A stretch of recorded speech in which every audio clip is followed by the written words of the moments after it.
board, that means somebody's going to walk in shortly. So welcome to week 13. We are pretty much done. I'm going to cover, today's going to be a slideshow, not a demo, because realistically, I'm just going to be discussing some of the functions you can use in MySQL or MariaDB. And then I'm going to talk about the exam, which has been printed. I just don't have it. I sent the print order this afternoon and I got an email 45 minutes later saying it was ready. I'm like, no. So we'll be doing that. And then just going to put out the reminder that next week you do have a practical assessment. So you do have to come to lab next week. Just putting it out there. I will put it in the announcements, but there's going to be a practical assessment. I gave you guys the practice, gave you guys the database early. If you're not ready, it's not my problem. Just saying. Okay, functions. So there's all kinds of string functions and date functions that you can use outside of the ones we talked about, like the aggregate functions, which is min, max, count, that kind of stuff. We have functions where we can manipulate the data. One of the more common ones is called concat, which is for concatenation. So by now, you guys should have learned what concatenation is in at least one of your programming classes. The way it works in MariaDB and MySQL is, see, all I do is record. Is you could use the function concat. You can use it as part of the select. You can use it in the where. You can use it in the order by. You can use it pretty much anywhere. And concat will glue together strings and or fields. So if you do concat and you include a couple of fields, it'll glue the fields together, the contents of the field together. So for example, here we got concat string hello with a space, world, and an exclamation mark as 4 separate strings. It'll output it as a single string. Nation. This one does it as a function. Go ahead.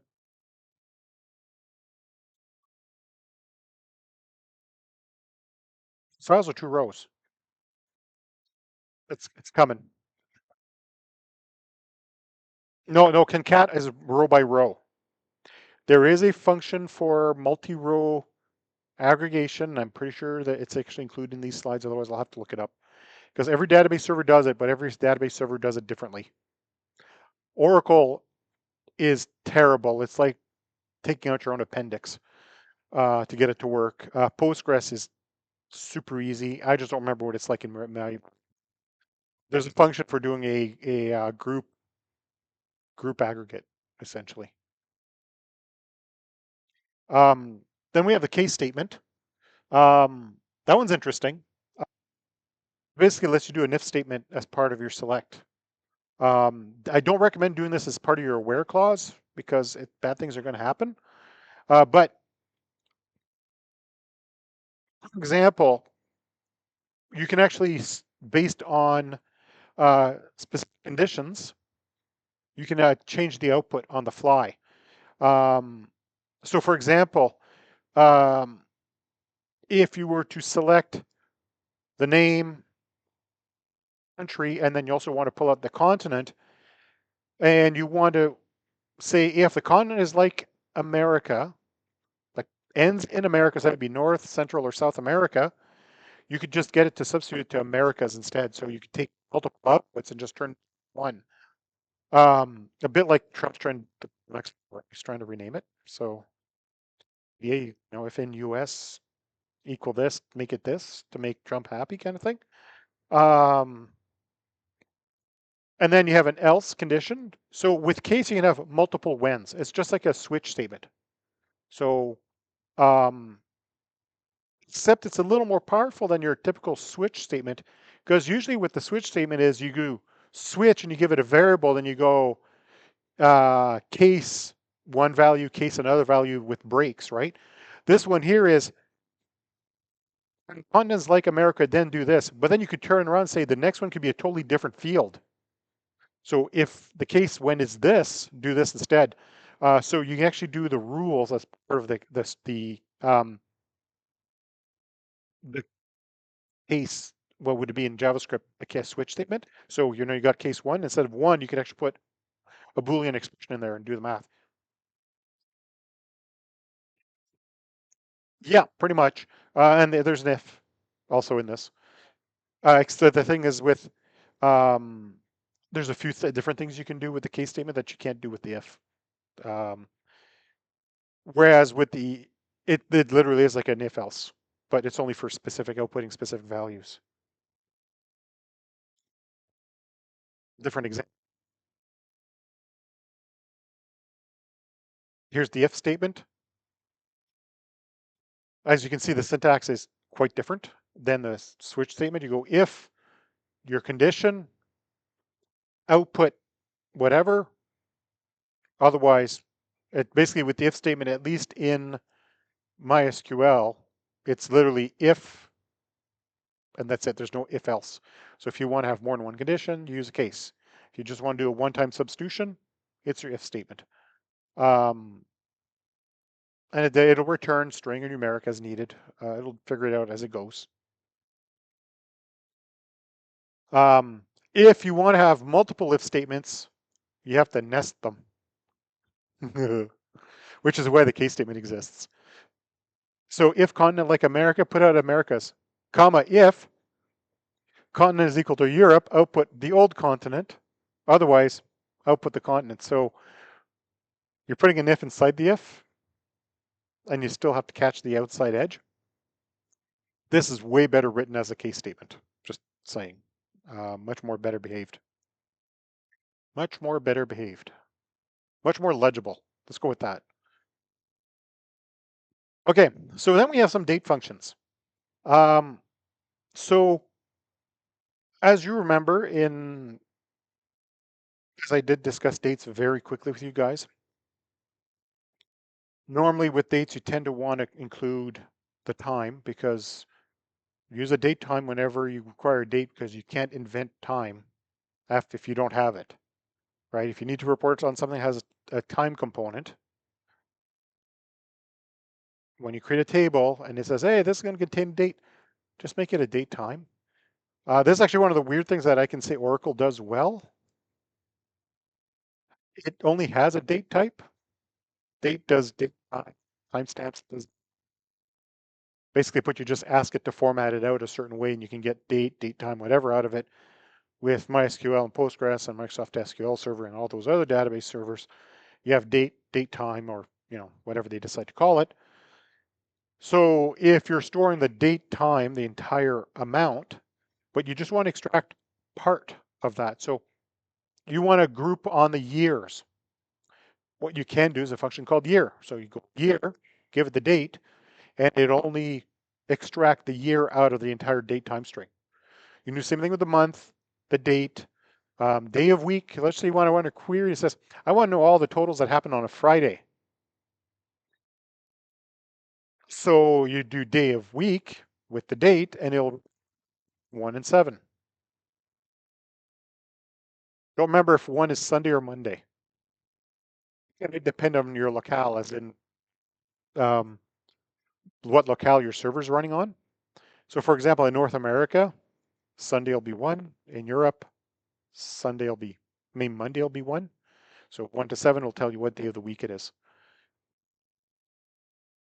Day name, if you just want it to return the name of the week, the day of the week, just because you want to have a nice output saying, Friday, this was the total. Date diff basically tells you the difference in days between two dates. There's actually a more granular one than that, which allows you to do minutes and seconds. For most systems, date diff is more what they need anyways. So you want to know, you got day one, person was hired. Now the person is leaving the company and you're going to put in the end date and you need to calculate how many days they've worked. You do a date diff between the two and it'll give you a number. And then there's the most useful function of them all. Now. It gives you the current timestamp. So year, month, day, hour, minutes, seconds. And depending on your database server, it'll probably include some precision past that. Postgres will give you 9 points of precision after the second. So uh, tenth of a second, hundredth of a second, thousandth of a second, 10,000ths of a second. Need that much precision. Um, most people don't care about that much precision, but it'll give it to you if you want it. Um, but yeah, so if you want to return the current timestamp, you literally go select now and it'll give you the current date. There's other ways of doing it in the database servers. Now exists pretty much everywhere, just saying, but there are other ways of using what they call system constants. So for example, current underscore timestamp will give you the exact same thing as now. It's just not all servers provide the constants, or they don't provide it the same way. So for example, MySQL and Postgres, they both have the same constants. But remember, it has it, Oracle does not. It has its own, because Oracle. But yeah, just saying. So that we all had, if and you can see year, the birthday, month, and the day as separate columns. The, the name and the date diff, the person's birthday and now. No. How about notice with date diff that the date is first date two. If second negative value, as in this is in the future.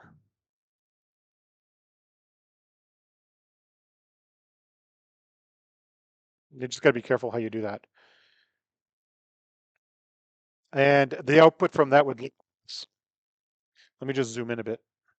Should be able to zoom in. Yeah, just a little. So that's what it ends up looking like.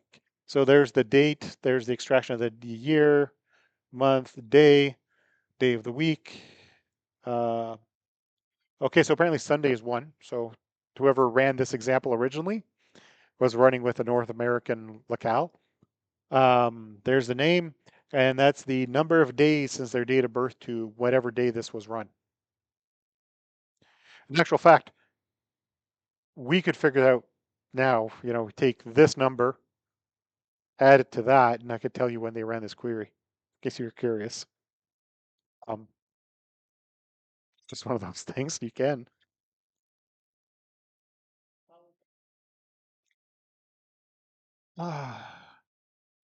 So you would take, you'd take the difference, you'd cast it as a day.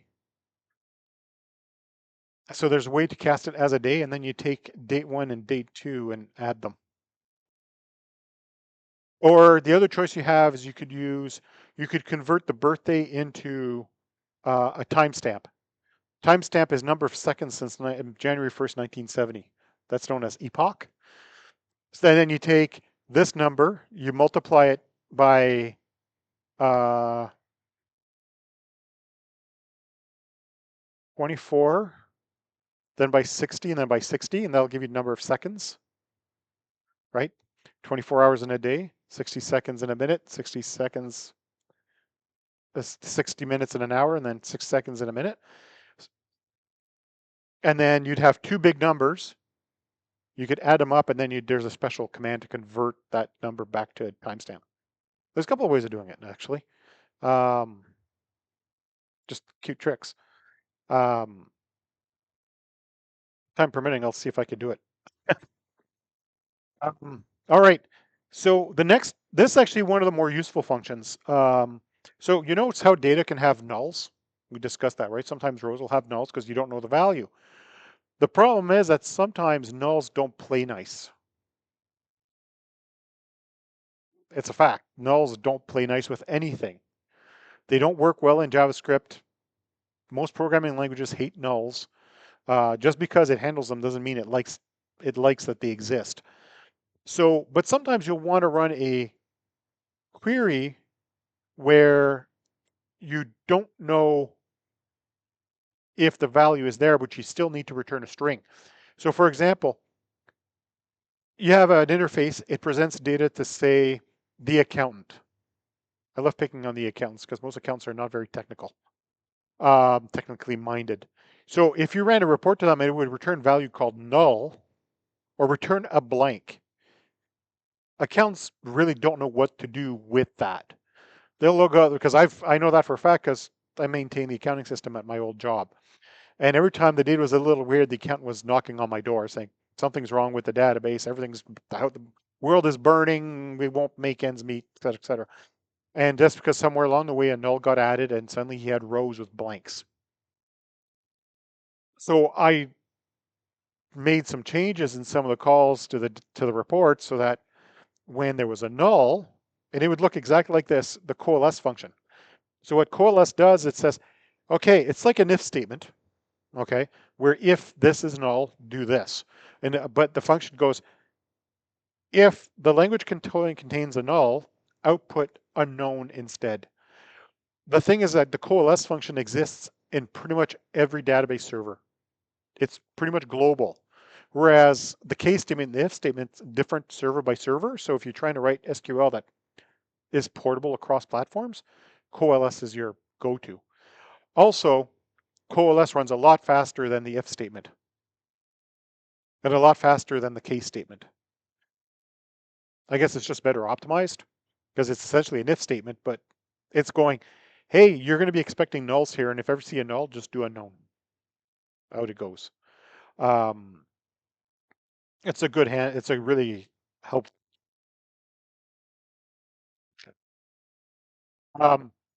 Now we're going to do some math. We've got floor. So that's basically truncating a floating point number. So you got a number with a decimal place, $10.54. So 10.51. If you do a floor, it truncates the decimal place. So whether it's 10.0, 10.5, 10.99999, after its floor, it's going to be 10. It basically gets rid of the decimal places, turns it into an integer without rounding. And not included on the slide, the opposite function, ceiling, which then you take the number, no matter what it is, and it goes up to the next biggest number. Which, by the way, is how I round your final grades. Just so you, I basically do a ceiling on all your grades. So whether you had an 89.1 or an 89.9, guess what? You're getting a 90 because I can't be argue about that with anybody. Years ago, I figured out that was the answer to that your grades are already rounded to the next biggest whole number. No, I don't add one. No. Yeah, no. I had one prof did that and they got in trouble because they were artificially inflating people's grades. Whereas in my case, I was doing a ceiling, so it wasn't inflating. Mine was a mathematical function. Um, and actually, we can do it right in Brightspace. We add a hidden column, and its value is 0.5. So it adds 0.5 to all the numbers. So 1.1 plus zero 0.5 is 1.6, and if you round it up, it's a way to get around the rounding issues in LMSs. Speaking of round, that's the next function. Um, rounding. When you work with numbers, do you know what humans really suck at? Rounding. People are terrible at rounding numbers. It's really entertaining the number of times where over the years I've run practical assessments and people didn't use the round function, they used their brain. And I actually used to have a practical assessment where they just punched in the answers, not the SQL, the answers to the question. And people were getting answers wrong. And it was graded automatically. Why was it wrong? Because they didn't know how to round properly. Rounding one decimal place was fine, two decimal places was fine, but when it was like 8 decimal places deep, their brain just went, I went to two, rounded up, okay, good enough. Guess what? That was the wrong answer. Um, so round. Let the computer do the math for you. Don't try to figure it out yourself. So when you, there's two ways of running round. you can run the round function with one argument, which means the first argument is whatever it is you're rounding. 10.5. You run round parentheses 10.5. What does it become? Yes, 11, because 5 rounds up. However, you can also go round a certain number of decimal places. So you can go round x comma d. So that means 10.5439645 would get rounded to the number of decimal places you want. This one's very important when working with money. Most countries worry about 2 decimal places of precision when you're going to pay for something. I mean, there's countries where they don't even have decimal places. For example, Japan. There's no decimal places in Japan. The smallest unit of money for them is 1. And there's other parts of the world like that too. Yeah, but they don't break it down past that, right? So it just depends how your money system's set up.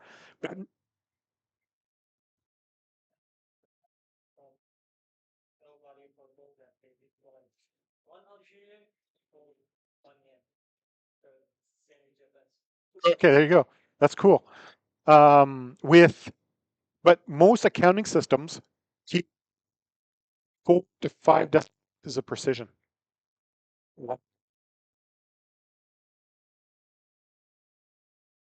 Oh.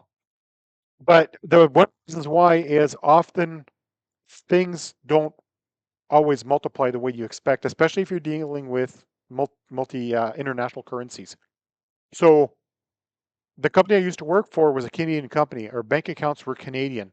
We sold all our products in US dollars because 80% of the market was in the US. So they weren't going to run 2 separate sets of books. On any given day, they had a sale. They would update the first transaction of the day would update the current exchange rate. And sometimes the exchange rate is 3 or 4 decimal places wide. So you take the price, multiply it by that, and magically now you got multiple decimal places. If you were to round it to 2 decimal places right away, you might actually lose money. All said and done, because funny thing is especially in business, how many of you know how business works? Not many. How many of you here ever study accounting? Okay, good. You're going to know what I'm talking about. So you sold something to a customer, but they didn't pay cash. They bought it on account. You send them an invoice. So they bought it on the 3rd. They receive an invoice. They don't pay it until the 2nd because they're going to wait the last possible minute before it's due, right? Now, there's a full month between day 1 and day 2. The exchange rate's not the same on those days. So therefore, that's why you want as many decimal places as you can so that when you do a loss gain on the sale, you lose as little as possible because the more decimal places you have, the more precise it is. That means there's a better chance you're not going to lose money. And then when we go display stuff to people, we do a round comma 2 and just let the computer do the math for you. Yes, business systems is very interesting once you start talking international transactions. I had to study accounting as part of my computer programming program when I went to school. So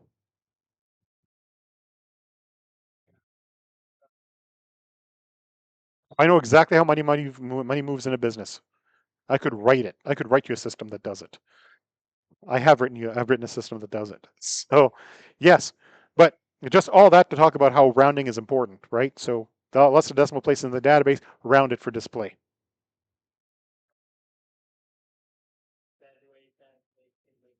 Yes, if you round at the wrong time, you could be losing just a few pennies here, a couple of pennies there. But if you're a multi-million dollar company, losing a few pennies every transaction adds up to not pennies.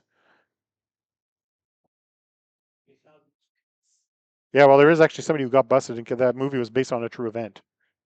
Yeah, where a guy was taking the round offs and applying them to an account. And he got busted, but he had a lot of money and they couldn't prove how much he stole.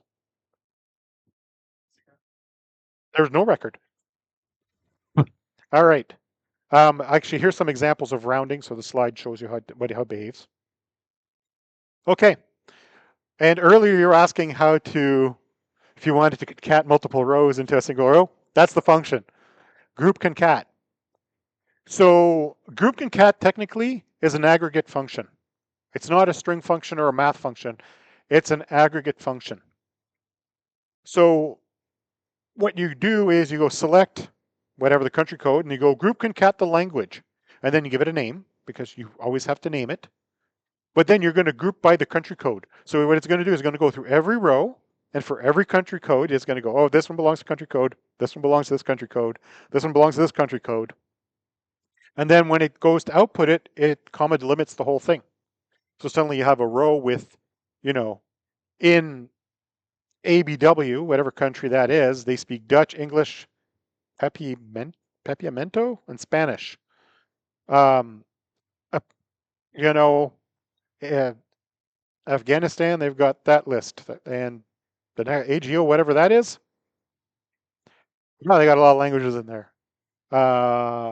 Isn't that? Pretty sure that's an Africa. Eh? It's the Congo, I think so too. And then AIA is English, so eh? It might be Angola. That would make sense. So it just shows that yeah, you can do a concat across multiple rows, but it's a group function. It's an aggregate function. It's called group concat. It's a really cool function. I actually recently taught that trick to a guy at work where they had multiple rows of data they needed to bring this way, and they didn't want to have to write a lot of code to, they didn't want to retrieve. They were operating on something like 100 million rows, and trying to write code that would loop through 100 million rows doing this was not going to be a good time. And then I looked it up, how to do it in Oracle, and I gave him the function. He goes, there you go. And 20 minutes later, he had his answer. Why write code if you get the server to do it for you? You just have to know if the option exists. And group concat's also really good if you're trying to output common delimited lists, because common delimited lists are useful things in a lot of instances. Okay, so those are some of the functions you have. Just so you know, there's several hundred functions in MySQL. Other database servers have even more functions. Just to give you guys a quick hint of some of the other functions you might expect. So let's say you work with a database server called PostgreSQL. PostgreSQL's got stats functions. So if you studied statistics, it's able to do the stats for you, standard deviances and that kind of stuff. It's all built in. It has geometry functions because it has a geometry primitive data type. So it's got a data type called circle.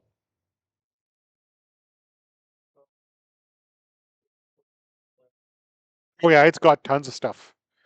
Yeah, so for example, Postgres is able to do geometry transformations, which is why it's so popular with mapping software. It's got networking functions, as in you can store an IP address in a special data type called an IP address, and you can actually do subnet masking with function call, which is really cool because then you can use your Postgres database as your firewall rules. So it's all in a database instead of in a file.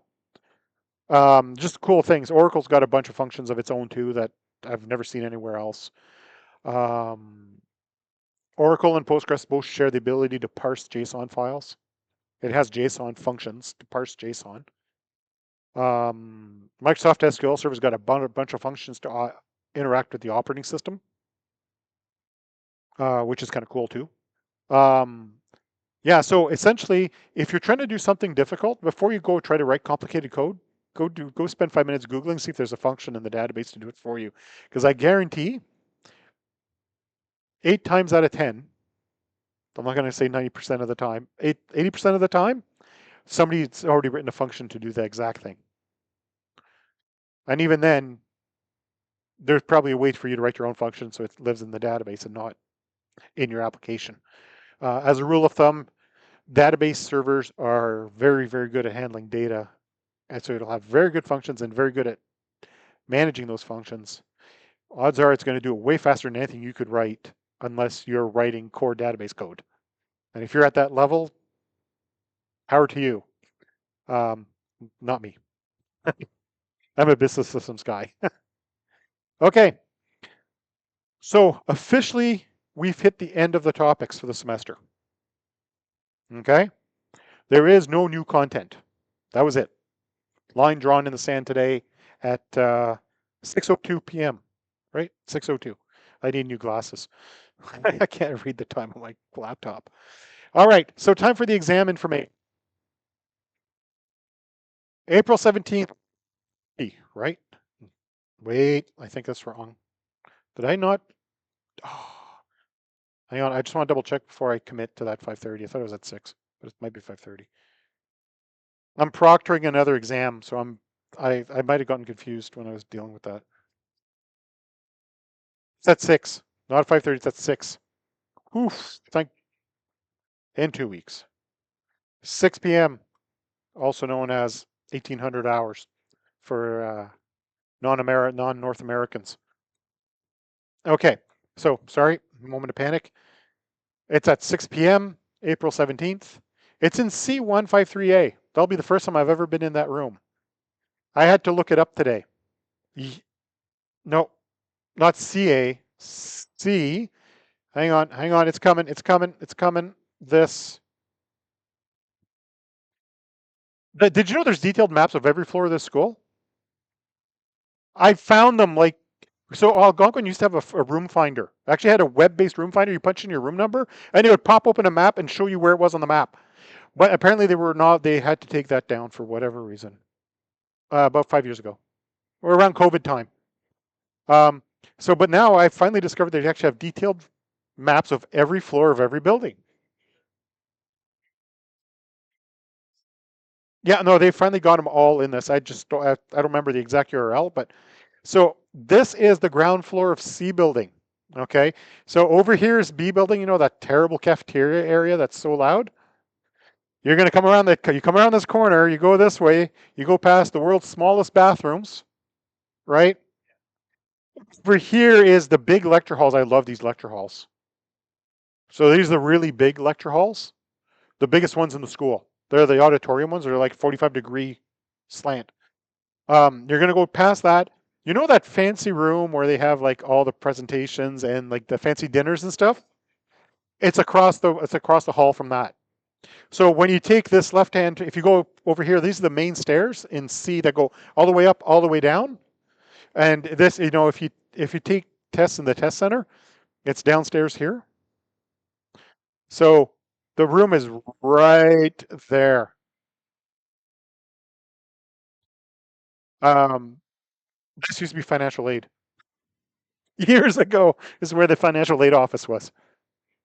Uh, no, I think it's on the second floor of C. I don't remember. But yeah, so that's where you're going is here. I've never been in this room, so you know, you all walk past that room many times a week, most likely. Yeah, you're in that hall. You're not. Okay.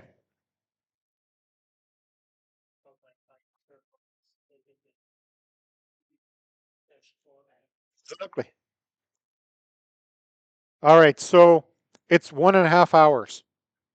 So your timetable might say it's 2 hours. It's 1.5 hours. It's 35 questions.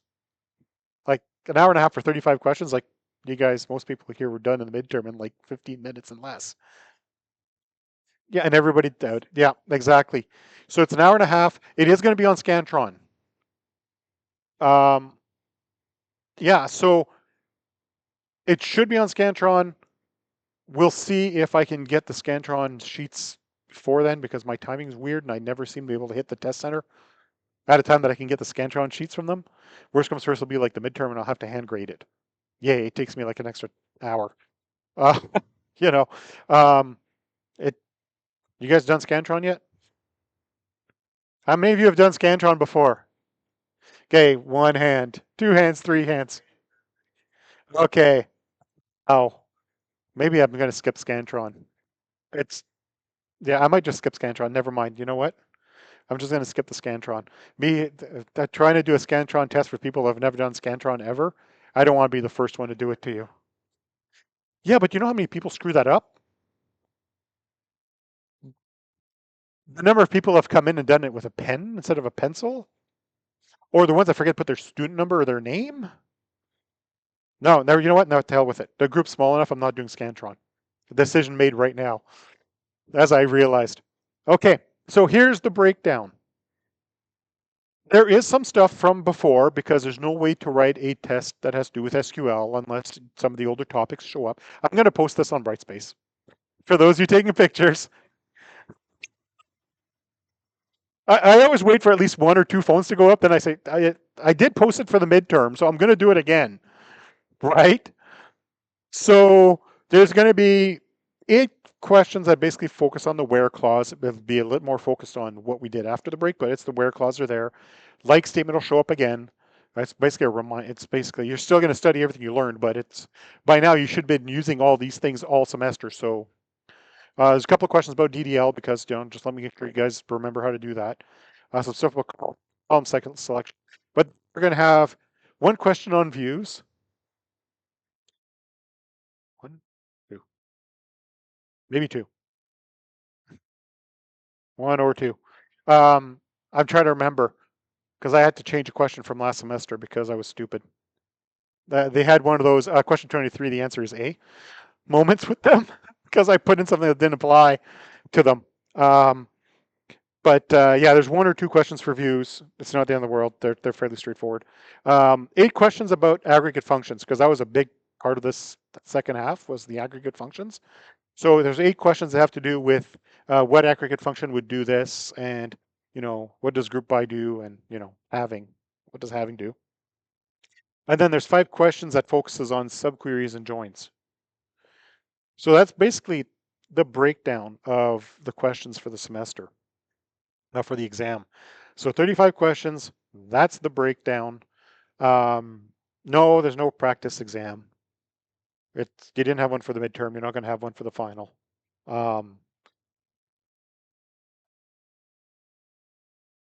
Because I'd have to write a whole new exam. That's why. Um, every time I hear students say, "Oh, yeah, I'm gonna give I want a practice test." You know, it means I have to write 2 full tests and actually vet 2 tests, and I can barely get through one without making a mistake. So, yeah, I'm gonna get to that. So this is for the written test.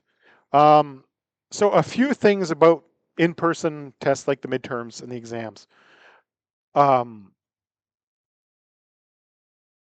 if somebody leaves before you arrive, you're not allowed to write the test. Don't be late for all the usual late stragglers into the room. Don't be late. Because if it's like the midterm where that one person got up in 10 minutes and then you walk in after them, you're not going to get to write because there's a chance you exchanged information in the hallway. That's why actually some schools will actually have locked door exams where once the door is closed, you don't get to come in, but people can leave, right?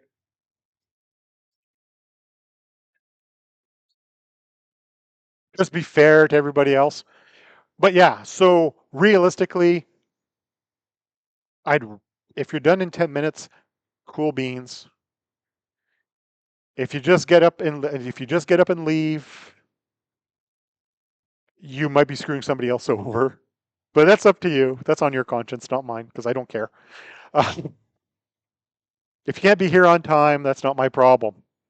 It's your problem, right? You know the whole phrase. That sounds like a you problem, not a me problem. That's I'm really lenient when it comes to due dates for like labs and stuff, but well, fairly lenient, but not for tests. Nice. I like that one. Okay, now the other item is the practical. It is.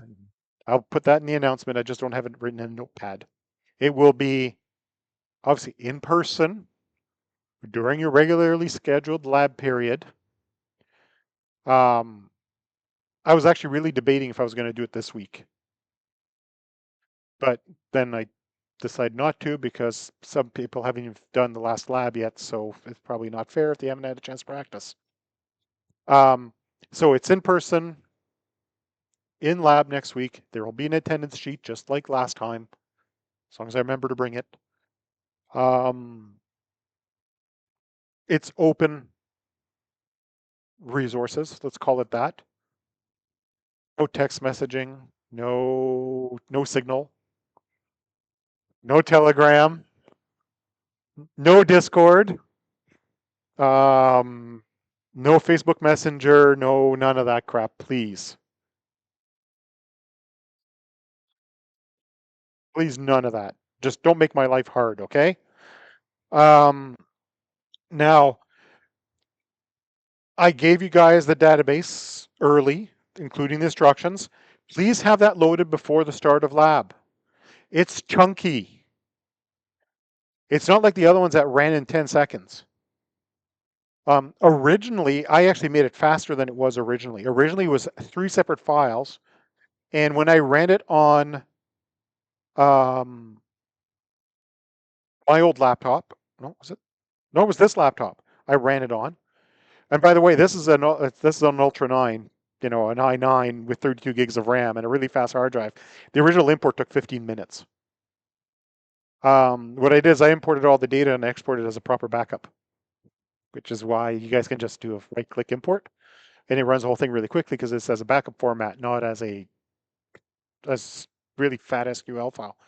But even then, on average, it still takes 5 to 10 minutes to import, ish, maybe a bit less. Music. It's called Algonquify, and it's basically got albums and artists and all kinds of stuff in it. Um, I don't remember off the top of my head. It's pretty chunky. Um, yeah, if the database restore took over 15 minutes, yeah, that'd be a safe bet. So 6 tables: album, artist, genre, song. Okay. Yepers. Let's go new query console.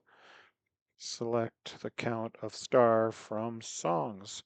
And it's an Algonquify, just song, not songs. The fact that it's taking this long to count, it's only 9,000, but these tables are all interlinked.